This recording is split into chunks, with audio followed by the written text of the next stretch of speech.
Hi all, and a warm welcome to this webinar hosted by Core. And today we have a very exciting theme ahead of us, namely technological trends in buildings and FM.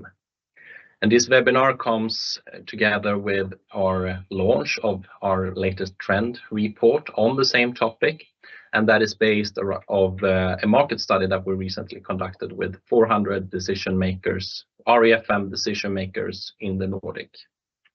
This is also our third consecutive report under the umbrella term Join the Workplace Revolution, where we've previously delved into the theme of future of work as well as workplaces. And this focus is in this year's report is still intact, only though we have narrowed our focus even more towards technology and also broadened the scope a bit to run beyond the workplace. As for the topic this year, technological trends, I believe there are many of us out there that can attest to a rapidly changing environment around technological advancements right now. Specifically set within buildings and FM, we at Core continue to see a steady influx of different technological solutions and applications, ranging everywhere from new type of sensor technologies, app technologies, and even AI today. It is a constant journey and in part experimental, and we now continue to see a lot of companies adopting technologies to broader and broader extent in order to become better informed, drive down cost, or provide a new level of experience to the workplace. But what are the technologies that will most likely have the biggest impact to buildings and FM in the future, and where are companies currently heading in terms of adoption and investment? These are some of the topics or questions that we will try and address and explore a bit further here today. And I'm Oskar Stjernborg, heading up our advisory practice here at Core, and I will be the moderator with you here today. I'll also be the one sharing some of the insights from the market study conducted earlier this spring. And before we get started, a few practicality notes. For number one, this webinar is being recorded and will be made available shortly after our session here today. And secondly, if you have questions throughout the session, you're more than welcome to enter them in the chat, and we'll try address them towards the end. Right. So let's dig a bit deeper into today's agenda. And we have a plan to visit 4 elements from the report here today, four parts running in sequence. And we will start off with a broader outlook on what we call anchor technologies. And these are bigger fields that we believe make up the relevant landscape of technology as we see it in building and FM today. We will then take a closer look in exploring how technologies in a more practical sense can come to impact the way we create strong workplace user experiences for one, empower our decision making as a third chapter, and then lastly excel in performing building maintenance by the help of technology. And you won't be stuck listening to me the entire session. I've also with me here today a panel of knowledgeable individuals, some colleagues, and also external guests with extensive experience on the subject. I'd like to welcome Tord Ekeland, Vice President Workplace over at Aker Solutions. We have also with us Sophie Wendt, Innovation Director from PropTech Denmark. And here in the studio, Fredrik Sandqvist, Core Innovation Lead and Workplace Service Expert here at Core, as well as Linus Palmqvist, Service Development Lead for our property services. Glad to have you on board. Thank you. So let's dig into the first item on our agenda, these anchor technologies. What you see here in the slide is an overview of the 12 ones listed that we consider to, as a collective, represent much of the technological advancements that we face today within FM and buildings. You see them here put up in descending order of current adoption, so based on where Nordic companies currently Nordic companies having already adopted or consider themselves to have adopted already. And as you can see, they range from more mature or well-known areas such as network connectivity, QR codes, but also more innovative technologies within robotics, VR, AR, etc. In terms of more concrete solutions, we'll get further into that in the upcoming chapters, as many of these technological pillars, if you will, exist in combination with one another. But we'll dive deeper into that in the upcoming sections. And if I were to just briefly walk you through the graph in front of you, it's a bit complex, apologies for that, but in the mid section here you see white bars connected to each of the technologies, and that's the general impact on FM and buildings that Nordic companies foresee today or for the years to come. On the right hand side you see a outlook or a status of the current level of adoption, divided into already adopted, so companies considering themselves to already have adopted this technology, and then further to be adopted within 1 year or a 3-year time frame, or in some cases not at all. And on an overall basis of this, we can conclude that the ambition set out for the years to come is very high. 70% of companies are planning to adopt at least 8 of these technologies by 2027. And that should also be put in contrast with 2.6 of the technologies on average being adopted today. So we have quite a big delta here, and if the agenda were to hold up, quite the transition that can be read out from this.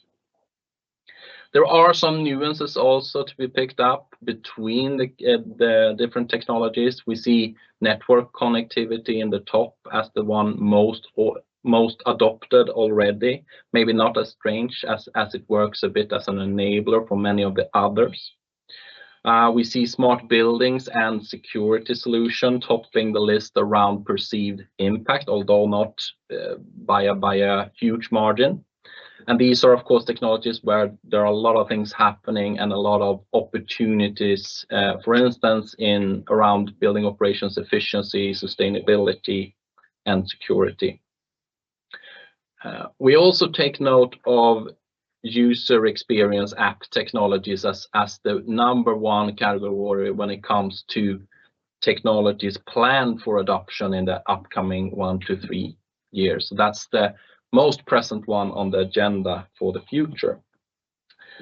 And at the bottom of the slide here, you have a more innovative or a cluster of more innovative technologies such as robotics, digital twins or BIM, VR and AR, that come in last in terms of adoption to date, and perhaps not as surprising as these are more new in general and carry aspects yet to be figured out.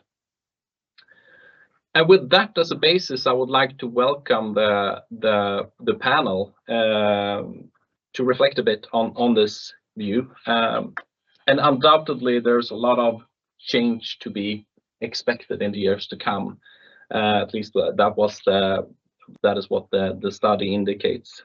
But do we already today see these ambitions or plans being materialized on the company agenda?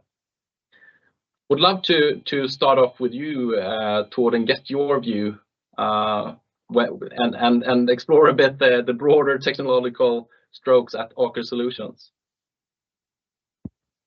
Yes, thank you, and it's a great pleasure to be invited to this webinar. It's an interesting question. You hear me loud and clear? Yes, sir. Good.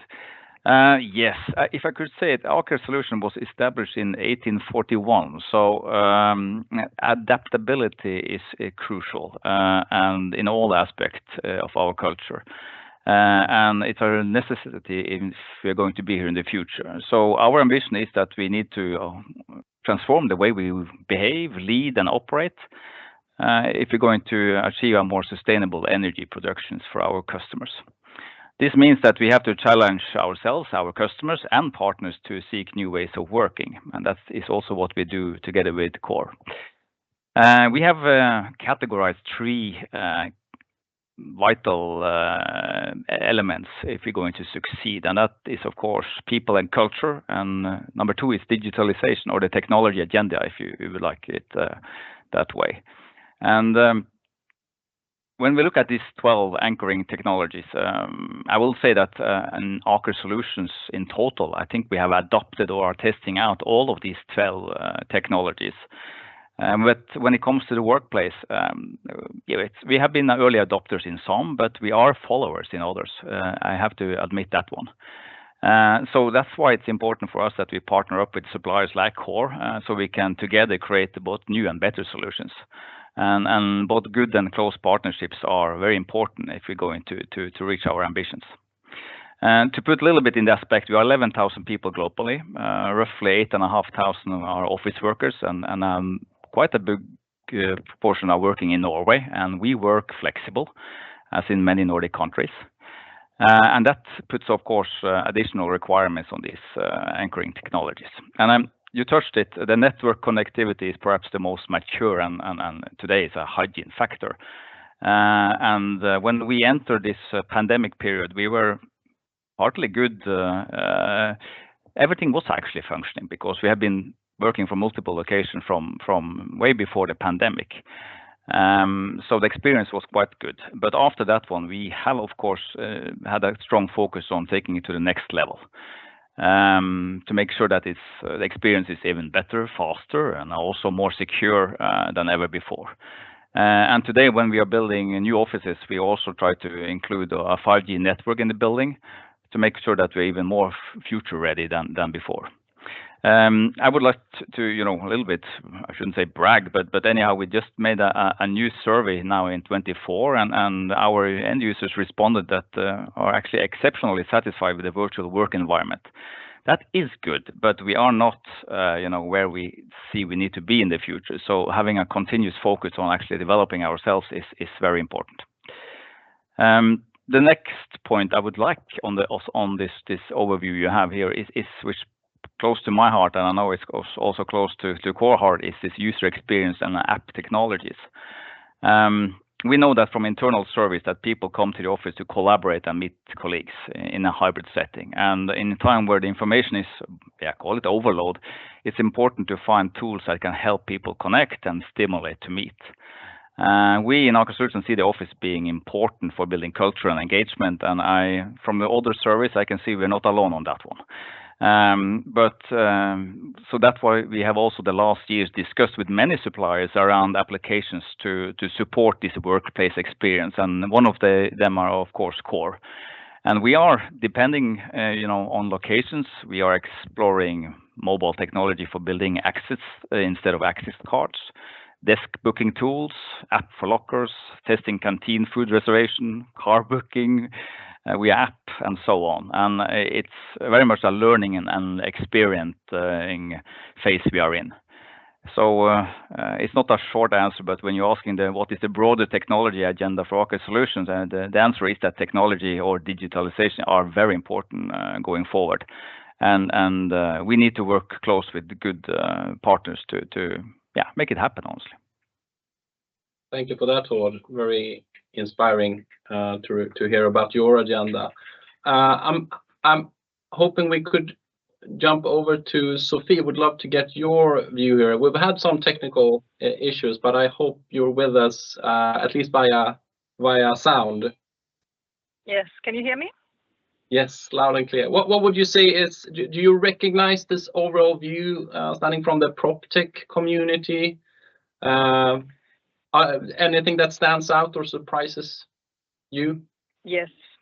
So just to give a short intro, PropTech Denmark is a non-profit organization working with the property technology for, of course, the real estate industry, but also FM leaders, both in Denmark, but also in Nordics. We have several members that are also Nordic located. And yes, I see this is a very good list, first of all, and I think you have some good insights here. There's a few things that surprises me, but I would see overall, yes, the basic things of getting the network connections and a data warehouse is of course a foundation that everybody needs to get a grip on before they can start, for instance, implementing IoT sensors or and so forth. I would say that the artificial intelligence part surprises me quite a bit, that it's so high already. I also think that there is a difference between the more traditional artificial intelligence and the generative AI. And the question in here is also, what have people thought of when they were working with this? To my knowledge, most companies are in the process of at least adopting some kind of generative AI, mostly in the form of ChatGPT or a similar kind of product, and making it a company safe tool to work with. But very few have also integrated the more traditional artificial intelligence into their operations. But having said that, you can also just supply some of the solutions that have artificial intelligence integrated within as part of a broader what do you call that? Like much more different kinds of technologies. So where AI is just one of the elements, maybe there's also mobile technology and etc. Other kinds of technology that they use. And at least in our community and most of our real estate or FM members, they are mostly keen on how are you solving a problem and not necessarily what type of technology are you using. Currently, having said that, artificial intelligence is all of a sudden a huge thing.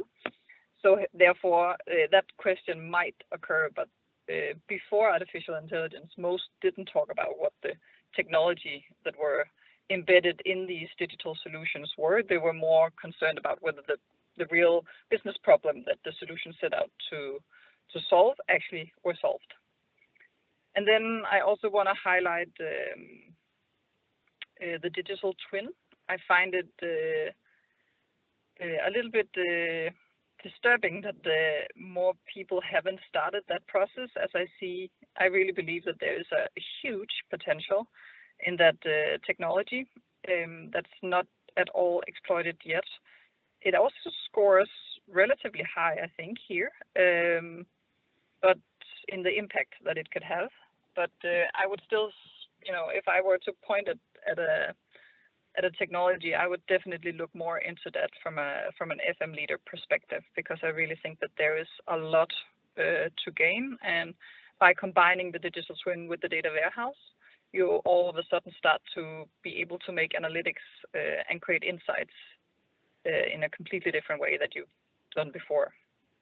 And then I could maybe also add that in one of our recent report, we have just launched our Danish PropTech report, and there we've surveyed a lot of our members, but also non-members within the industry, and only 50% of these say they have a digital strategy.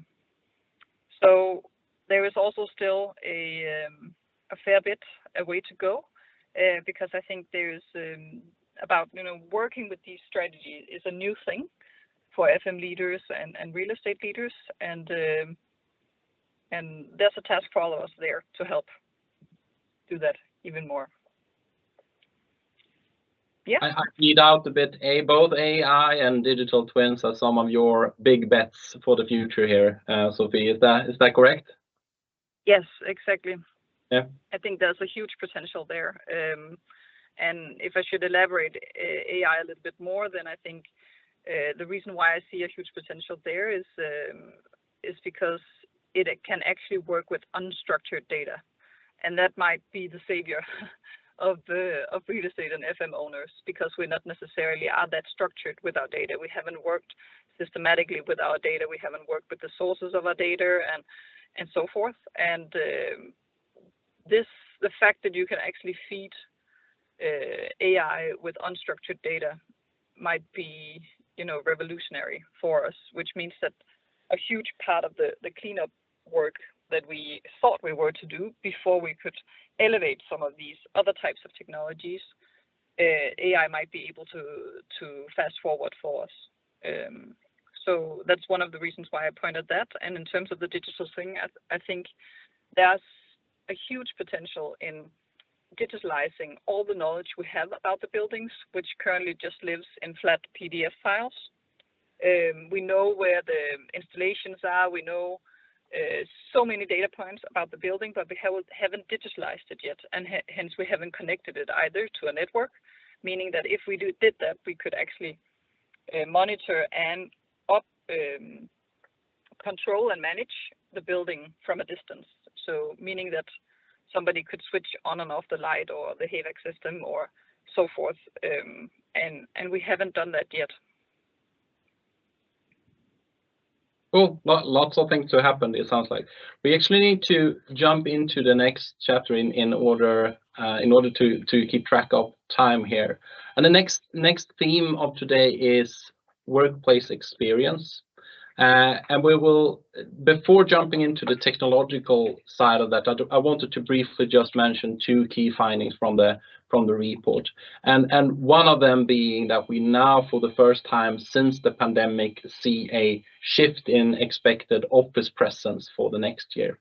So since the pandemic, we've had a gradual decline in expected office presence, but we're now up at around 3.6 days per week on average, to be compared with 3.2 days per week last year. So quite the uptake.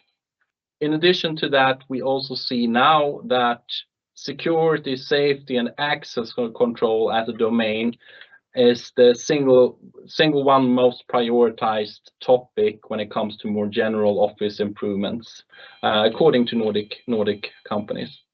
I think bearing these in mind, the role of technology really becomes interesting, both in terms of being able to offer or drive office attractiveness with the support of technology, but of course also identifying the solutions, technological solutions that are able to bridge a tightened security with the often sought after convenience and seamlessness that many employees really look for.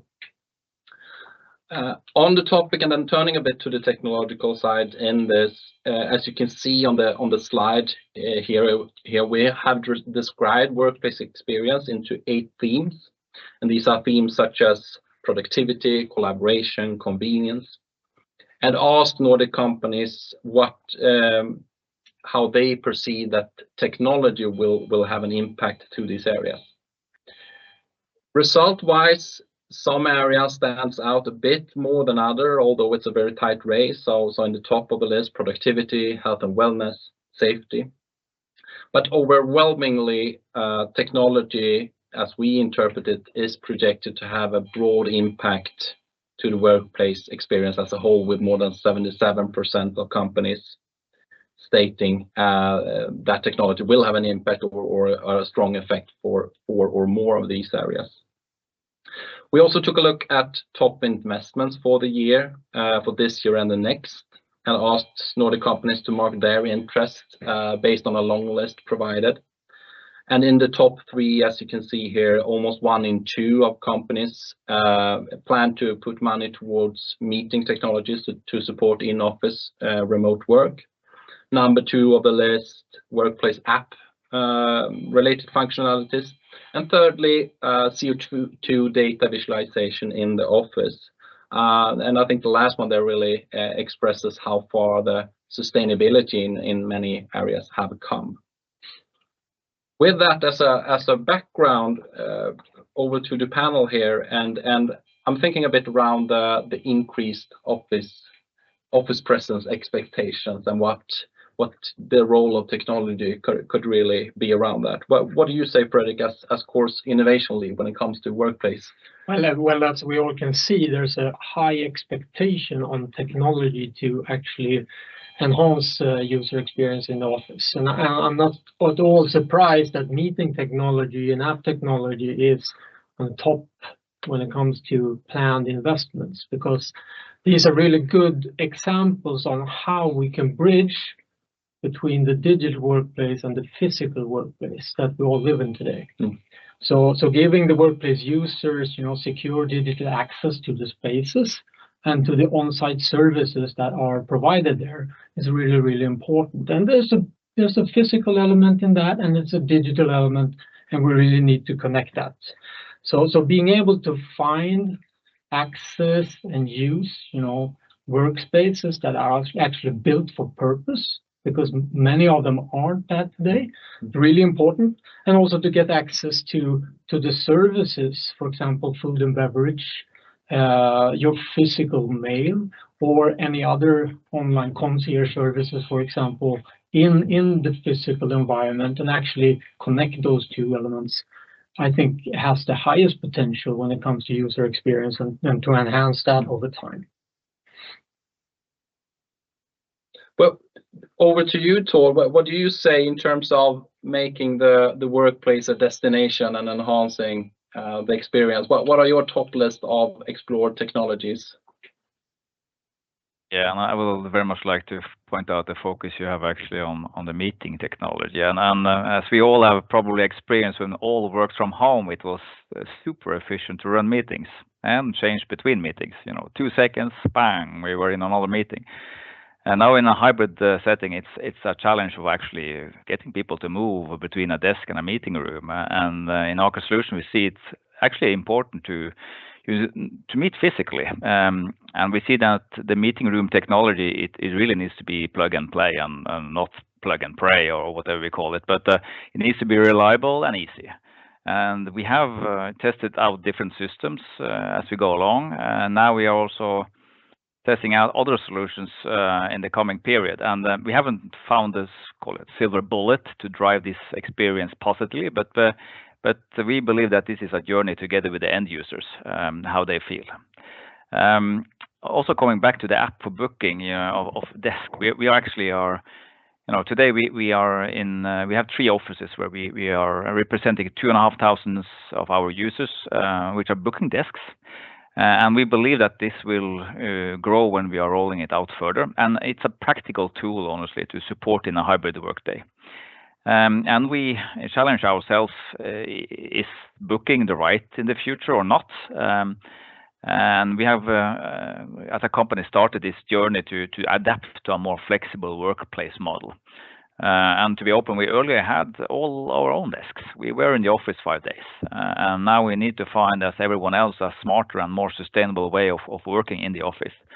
And also this app will support our people by providing, options to decide where to sit in their teams or neighborhoods, and knowing they have a desk, and also knowing where also other colleagues and collaboration partners are sitting. That provides value for them. And of course, providing this both safe and predictable. And when it comes to collaboration and providing insight, and not at least creating interest to come to the office, I have big expectations for how technology and also AI can help in the next 6 to 12 months. And there are tools coming with the AI integration to both enhance engagement and collaboration. So I'm very techno optimist for the coming year, if I should say that. So I fully support Sophia's insight that AI is a big bet for the future. So yeah. And I must say, to drive this workplace experience, it's not only the solutions, but of course also the company to be an attractive and as an employer. And that has a lot to do with, communications about what you're doing on the sustainability and technology sides. And I would just mention that, together with also curate, we are trying to, challenge our partners to together how we can communicate what we are doing of good initiatives around the workplace, because this is really important when you're having a good partnership to enhance this experience and making the workplace a destination where people want to come. It's a lot to do with communication. Mm-hmm. Thank you, Tor. In a 1 minute sentence or a couple, Sophie, I'm of course curious of the biggest talking points within the PropTech community, and maybe your view in, as you pointed out, Tord, meeting technology has been a theme for quite some time since the pandemic. Haven't we cracked the code already, or what is yet to remain in this area, in your view? Yeah, we definitely haven't cracked the code yet. I think we would ideally it was intuitive and seamless. Like it was when we, for the first time, got an Apple phone in our hands. And I think we all dream of entering a meeting, and then it just connects itself, and then you can focus all your energy on, making it the best type of meeting in the world, and not necessarily on connecting things here. So I definitely don't think we have cracked the code here yet. I can maybe also add a little bit if we have the time. Oscar, I don't know. A few seconds. Okay, I just want to say that in general, I think this area of experience is one where the FM leaders, it's a different kind of scope than traditional have been the scope of the FM leaders. There's new type of skills, working with behavior, change management, and all these kind of things that needs to be integrated in order to utilize these type of technologies to the fullest. Interesting perspective, Sophie. I think many can agree to that, how the scope has widened over the last year. Turning over to the next theme that we have in mind here for this webinar, which is decision making. And this is a chapter that we've in the report given the slogan data-driven outcomes, to really reflect the way in which now new data and insights, technology-enabled data and insights is coming at an accelerated rate to improve or empower both the way we plan, steer, and make decisions within FM and buildings. And this can be all the way from space utilization and end user feedback to more technical areas such as service performance, building status, and equipment status. Just like last time, on the left-hand side here on the slide, we've listed 8 relevant parts of that we consider to be 8 relevant parts of decision making, and assessed where technology is likely to have the most impact. You see here in the top of the list, indoor climate scores the highest, followed by space occupancy, financial performance, as well as environmental performance.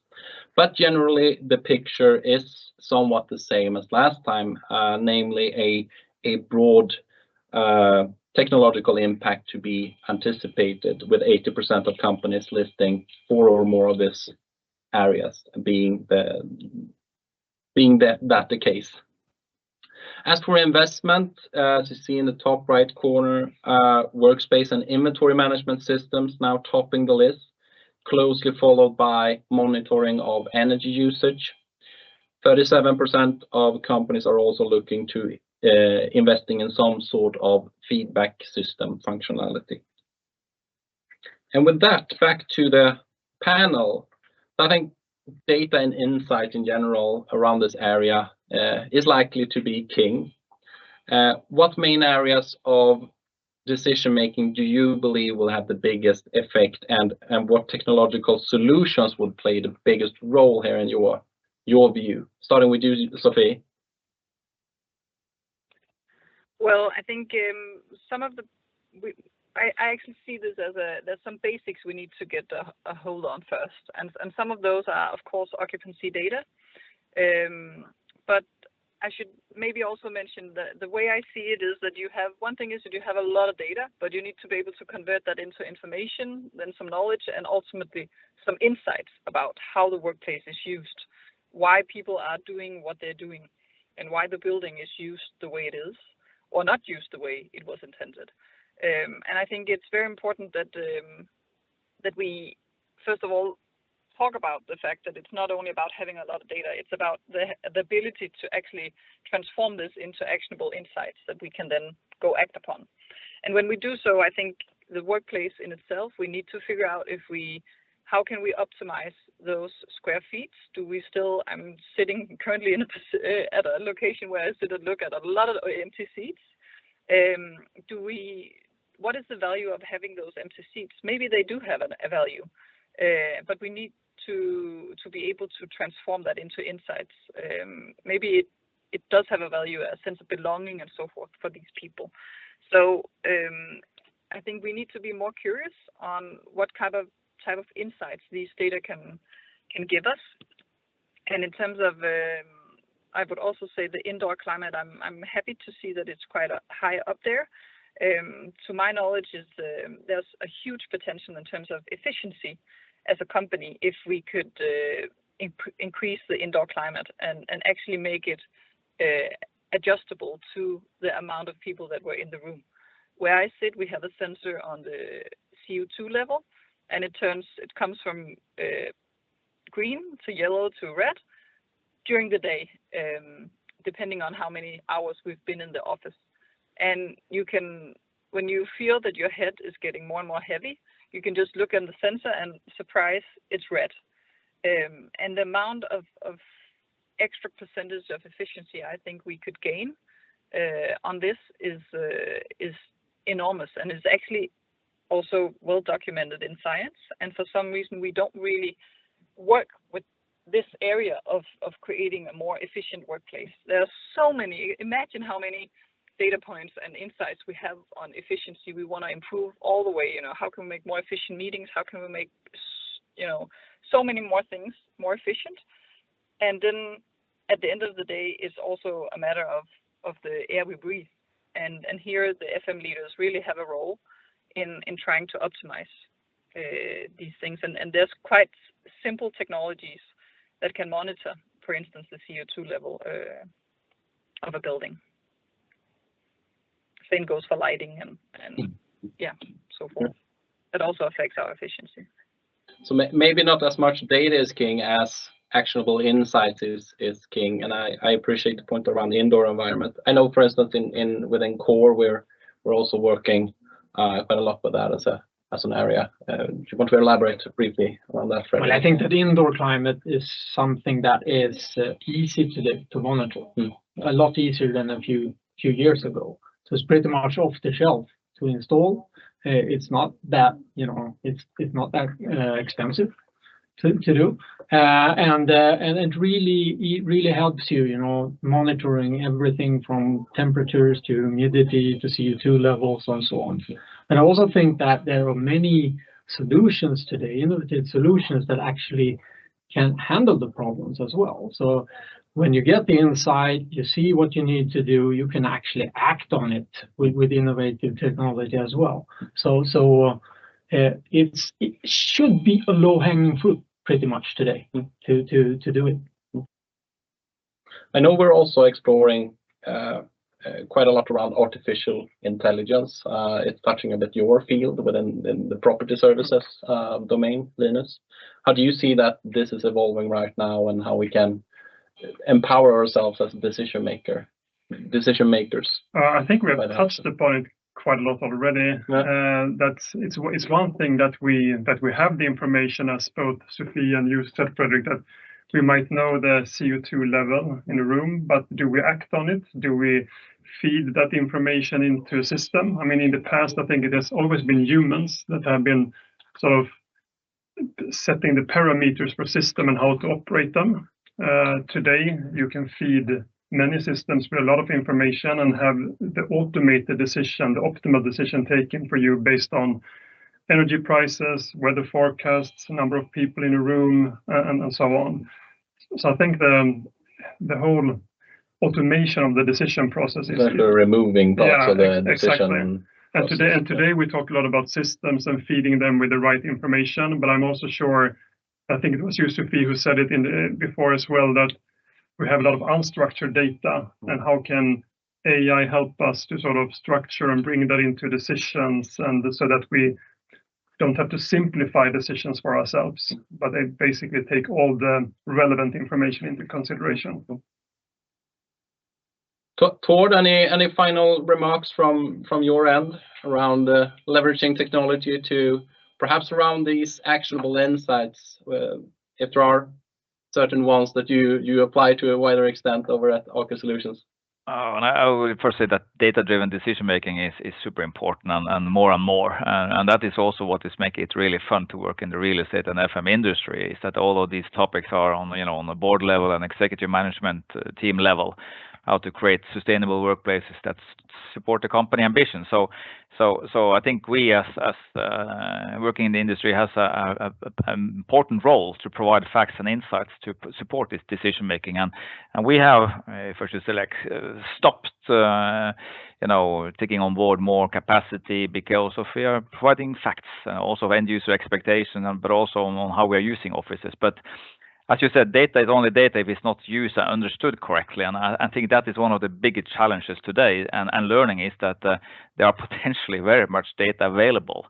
And here I have expectation to AI, as you say, but also to core and other partners is to understand actually how it impact well-being, productivity, and so on, so we can make the right decisions because there is massive of data there. So AI help us and core. We're circling. Yeah. Moving to the thank you, Todd. Moving to the final topic on the agenda for today, building maintenance, and we've named this chapter "From Reactive to Predictive" to really describe the path that we perceive that building maintenance is currently on via the support of new technology. And this is whether it's about identifying issues at an earlier stage or even before they occur, to avoiding doing maintenance where it's not necessary, all the way to having the maintenance performed more effectively thanks to more sophisticated intel upfront of what needs to be done. There's evidently lots of different value opportunities that is happening in this area by the help of technology. And showing some data from the market study that we conducted. By now we're very familiar with the format, I believe. For building maintenance, we described 12 different areas and tested these for the perceived technological impact by Nordic companies.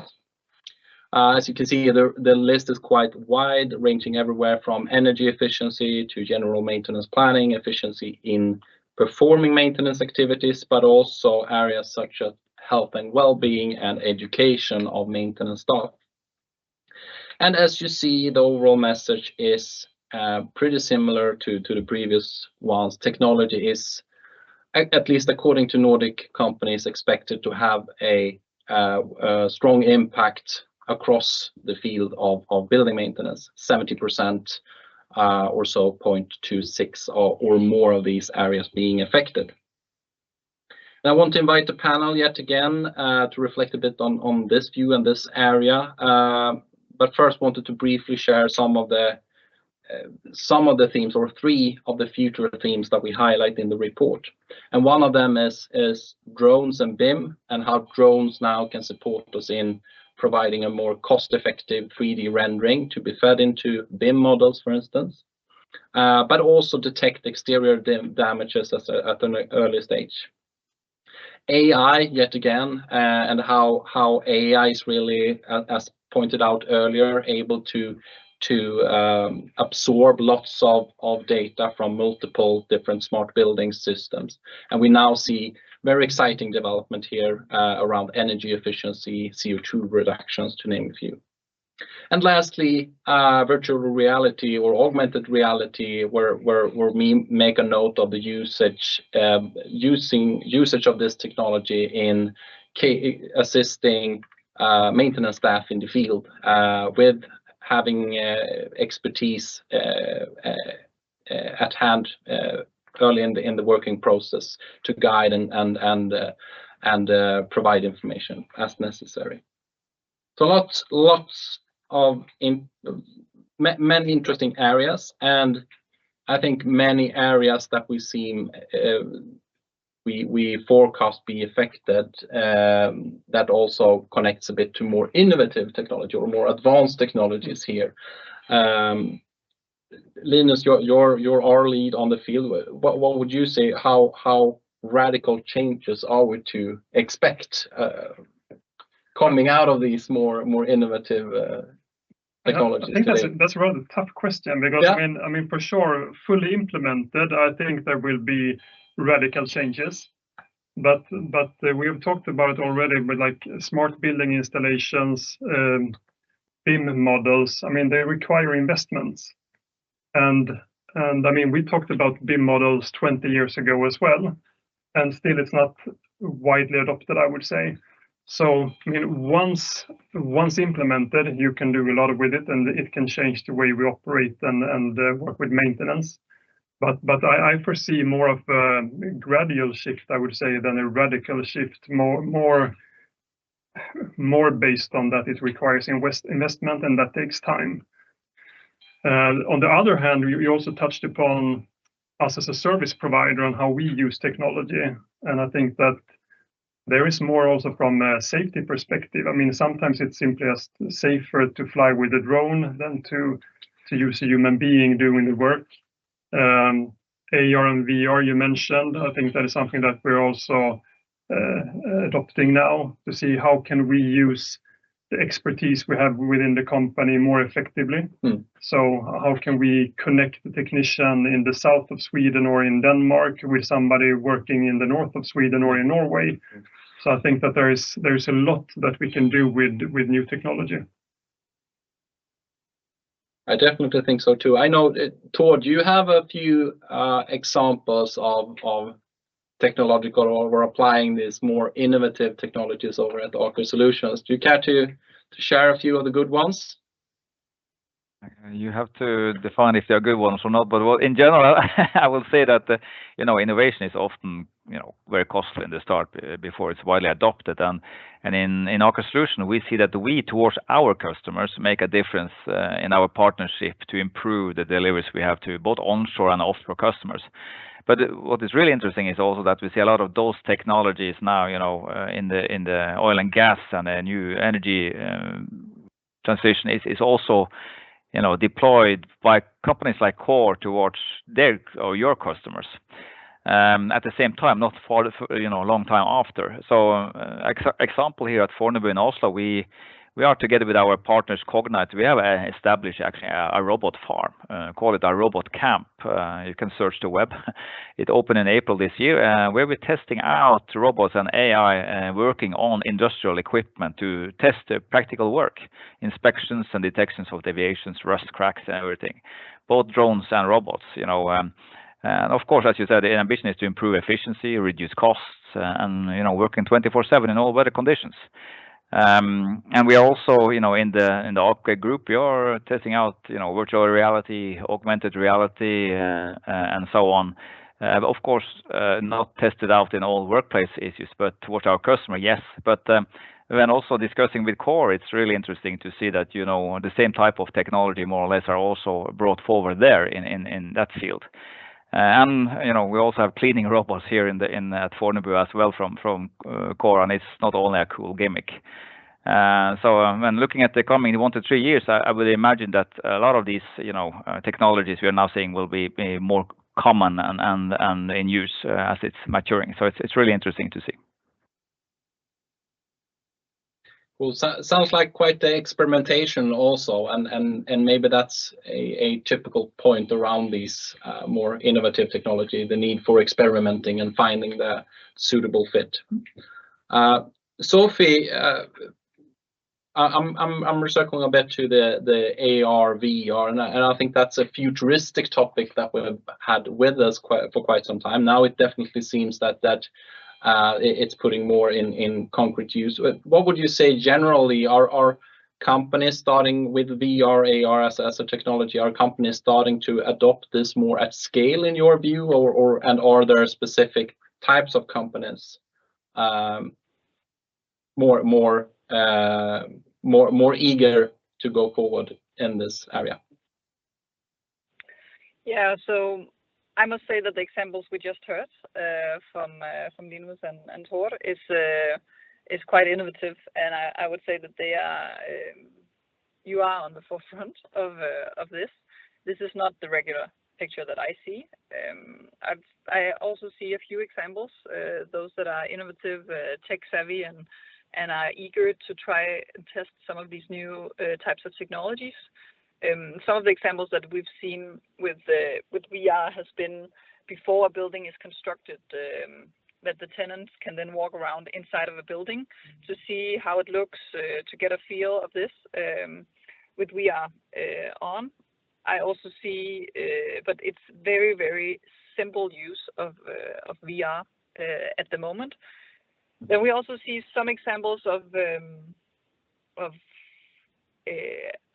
augmented reality, and I really see a huge potential there, as Tord also mentioned, that these experts that are spread across locations, also like Linus said, will really be able to, you could be able to utilize those core competences way better, and then by giving them the access visually to the sites, and then help a colleague doing the manual adjustment of things and maintenance work on site. So I think that there within maintenance is a huge potential of this. I'm a little bit in doubt of the change management of this though. What needs to happen? How can we convince people to test these things out? Can we, we need to be good at formulating the use cases and picking some that really adds value to the users, because then I think they will absorb the technology. But if we start with something that is not necessarily of high value to them, I think we will have a bit more resistance on these things, because it's definitely a completely different way of working. If you're a service technician before and you're used to working with your hands, and all of a sudden you get this pair of goggles on, right? Not a new technology, plug and play. No way. No. Yeah. And then maybe if I can add something also to your findings, I think I'm quite happy to see that the energy efficient is high up there, and I definitely think that these type of technologies has a huge potential in helping us with the sustainable and ESG agenda here. And it's a must. It's a must that we all look into how these type of technologies can help us maintain our buildings. And there's definitely a lot of energy saving we can do. Also, just I think it's we say that 60% of a building energy performance that comes from the HVAC system, and just purely by that, at least we have members here in Protect Denmark that can combine different types of technologies and can quickly make an assessment on a building's energy performance, and within 24 hours can come with concrete examples of where they think the potentials of optimizing is located. So I think technologies like that and solutions we definitely need to use tomorrow, preferably, so we can save a lot of energy for the planet. Thank you, Sophie. We are about to soon wrap up, but I wanted to at least spend a few minutes around Q&A. We've received some questions here during the session. One would be whether or not we see any clear patterns or differences when it comes to geography and or industry in the market study. I can grab that off the top and just briefly answer that. We do not detect any massive variations in the answers provided from the Nordic companies. We see some slight differences in Finnish companies being more as could call it, adopted in a way, having adopted more technologies, whilst Sweden seems to be the one furthest behind. That said, Sweden is also one of the ones with the highest ambition for the future. So in terms of country perspective, Sweden seems to have the one with the most ambitious agenda ahead of them, based on where they are today. And from an industry sector standpoint, we see that industrial and manufacturing sector is a bit is further ahead when it comes to robotics, sensor and smart buildings, whereas public service and healthcare industry segment is further ahead around network connectivity and user experience apps, actually. So that was just a brief answer to that question. We had one connected a bit to your answer early on, Tord. Some of the technologies brought up, such as meeting technology, user experience, apps, and so forth, are quite costly to advance on. What are your advice in motivating these investments internally? And I'll have to ask you for a brief answer given the time on the clock here. A brief one is, of course, we have done extensive surveys among end users how they experience the office environment, and of course, when, for instance, meeting tools and equipment are a frustration, that is not good. That actually make more of us work from home, and we are very much focused on wanting to build our culture and also have people in the office. So I think that's it's hard to measure it in values, but I think it's very much a value of actually having highly engaged and efficient employees. And it's costly, yes. So we are taking it step by step and not rolling out big time. We are very cautious of cost and also that we don't have the silver bullet. So it's a little bit like the experimental and trying to figure out what could be good and testing. We will head onwards to the wrapping up the sessions, but those were at least a few of the questions here stated. So as a conclusion remark, I take with me a few reflections from this, or maybe perhaps 3 reflections from this session and also from the report. I think one can really conclude that we have exciting times ahead of us. With a lot of technology now coming, bringing a wide array of different opportunities for how to better operate FM and buildings. AI is perhaps the one most reoccurring here today, and I think a area with a lot of potential, but also quite a lot of unknowns still. Secondly, I think we are to expect quite a change now going forward. At least the study indicates that. It's a bit yet to see what will really materialize going forward, but all indications, everything points to it being a quite ambitious agenda ahead and a lot of transitioning on the area. And the final point that I would make here is that I think the pace of it all, the technological advancements, is very unlikely to slow down now going forward. And I think now more than ever is the time to come together with partners, landlords, employees, to really start experimenting and explore these different technological areas and see what it can suit and how it can best support the overall company agenda and FM and buildings as part of that, of course. And also to revisit this technological agenda quite frequently, given the rapid change that we're in. Before letting the panel go, I wanted to pose one final stress test, and I will force you to only select one. But in your watch list now for next year, what's the #1 item that you will look out for when it comes to technological development, and why? Brief sentence. Start with you, Fredrik. Okay, I think we haven't mentioned sustainability so much today, and I think the area of actually gathering, reporting sustainability data, but also technology that can help us reduce carbon emissions will be really, really important going forward. So that's an area that we put a lot of attention to today. Good point. Sophie? Yes, so to go more down that line, there's also this carbon capture technology. I'm still a little bit puzzled about what it holds and whether it's a good or bad idea, but I think there's a lot of investment going into this area. And then another thing is also like storing of energy. There's a lot of huge investments going in at the moment into these areas. I know from at least some of the huge energy producers in Denmark, and if we somehow can crack the code on how to store energy, then we can produce with wind, etc. That would be amazing. What do you say, Tord? Then I'm taking it down to individual level and say embrace AI and explore it. I have a big expectation for, not mentioning Microsoft Copilot or whatever in the next 12 months. So be curious and see how it could improve efficiency and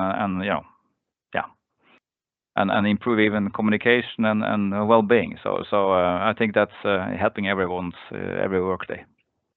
And a 10-second answer from you, Linus. I haven't time to think. So smart buildings, AI, and how we can be more data-driven in our maintenance approaches. Okay, so 3, but okay. Actually, that was all for today. Thank you so much for listening in. If you want a more thorough deep dive into this area, I would highly recommend our report that will be submitted to all of you listening in to this following this webinar, or otherwise also available, of course, via our web. So thank you all for listening in.